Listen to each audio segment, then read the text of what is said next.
What is self-care? Why do you need it? And what are the 5 steps that you can follow to practice self-care? Let's get started.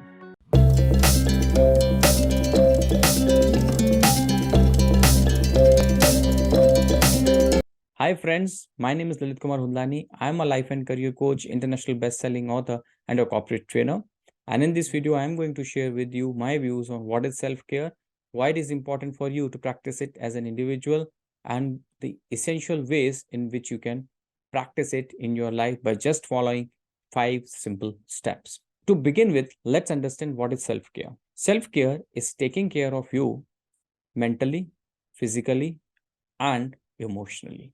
So here we are talking about your holistic well-being. We are not really focused on just physical aspects, mental aspects, or emotional aspects. We need a combination, a balanced approach that allows you to feel good from inside, to make you feel happier, energetic as you move forward in your life. So that's what self-care means.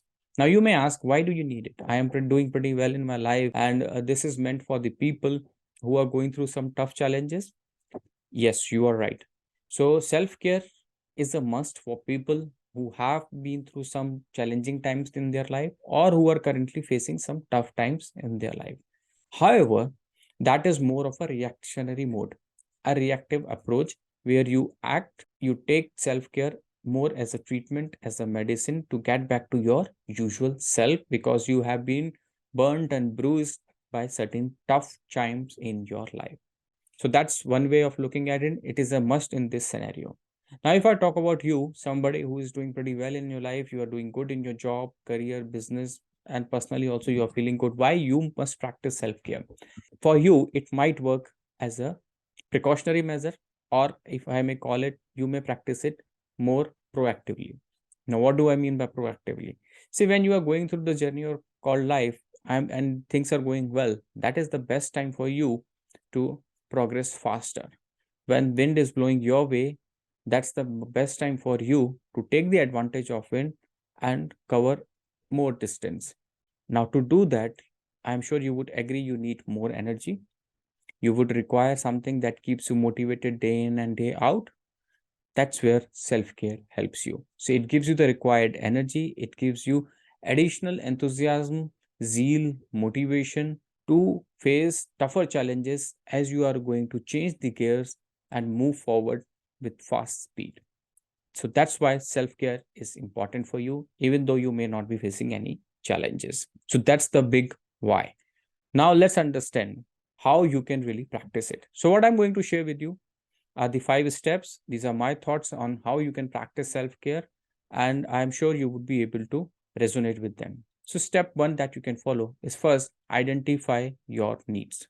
Now identifying your needs in all 3 spaces. So physically, what is it that you want? Emotionally, what are your needs? And of course, mentally, what are your needs?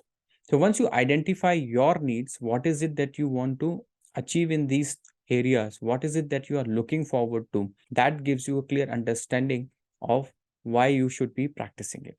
So the first step is identify your needs. Once you have identified your needs, what you need to do, put them on a piece of paper in your notepad or wherever. Maybe you can take digital notes also. Just list that down. What are your needs? And when I am saying needs, you have to list down the specific things that you feel are important for you in these areas. Once that part is done, then you move into step 2. Step 2 is shortlist your wants. So from everything what you have written down in this step 1, which is identifying your needs in your mental health, in your emotional health, and your physical health, now you pick up only those things which you would like to do. So there are certain things which you must do to take care of your well-being, and then there are things that you like to do.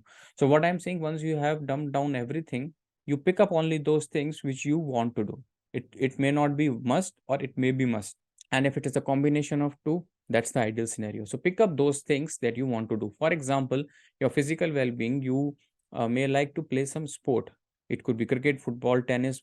I leave it to you. Similarly, for your mental well-being, you may like doing yoga, or you may like doing meditation, or you may just like listening to music. What is it? Pick it up and make a separate list. So say in your need list, which was the step 1, you listed out, say 20 things. What I'm asking you to do is, in your want list, pick up from those 20 things which you want to do. So it could be 5 or 10, depending upon how big a list you have made for yourself. So that is step number 2, which is shortlist your wants. Once you have shortlisted your wants, then the step 3 is decide on a frequency. Now you have all the needs in place, you have picked up the wants, so you have a summary of the activities that you want to do for yourself to practice self-care. Once that part is done, you have to decide on the frequency. And by frequency, I mean there could be things that you will be able to do daily. There could be things that you can do maybe on alternate days, or there could be certain things that you can do weekly or fortnightly or monthly. Yeah, because every day you may not be having time to do everything. So you have to segregate them. Say you made a list of 10 of your wants that you want to do in the earlier step. In this step, what you need to do, against all those 10 wants, decide on the frequency: daily, alternate day, weekly, monthly, fortnightly, likewise. Okay, so it should not go beyond a month. Ideally, in one of activities, say you like traveling, it could be for quarterly or half yearly. So decide.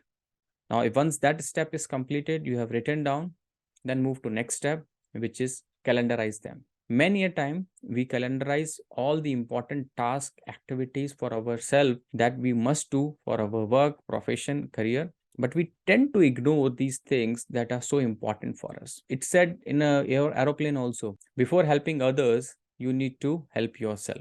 So by practicing self-care, essentially what you are doing is you are doing good not only to yourself, but to the people around you as well. So once you are charged up, once you are fully energized, once you feel more empowered, you will be able to help others too. So keep that thing in mind. And from that point of view, what's important is the way you prioritize your essential work. Same way, you have to prioritize these self-care activities also by putting them into your calendar based upon the frequency that you have just decided. So that's the next step, where you put these activities into your calendar depending upon the frequency. Now, once that part is done, you have the calendar in place, then the final step is commit to do them. Because unless you commit to do them, the chances are these things will take backseat. You will not be able to practice self-care despite having the right intention, despite knowing how much important it is for you, because you only do those things where you commit. Take a commitment from yourself, commit to do it, and start doing it from the day you have prepared your list, once you have done this activity that we just did it. So these are my 5 steps, the way you can practice your self-care. So just to repeat: identify the needs, shortlist your wants, schedule the frequency, calendarize the activities, and commit to act. So this is how you can practice self-care in 5 easy steps. I hope you like this particular video and connected with what I shared with you. If you would like to connect with me for personal development, for some professional help, if you are looking for growth in either your life or in your career, I can help you as a life and career coach. You can find my appointment link in the description box to connect with me over a short call of 5 to 10 minutes. Then we can always take it forward from there. Okay, thank you very much for watching the video till the very end. Don't forget to like it, subscribe the channel, and share your comments before signing off. I will be back soon with you with a new video on some other interesting topic. Till then, take care, God bless, and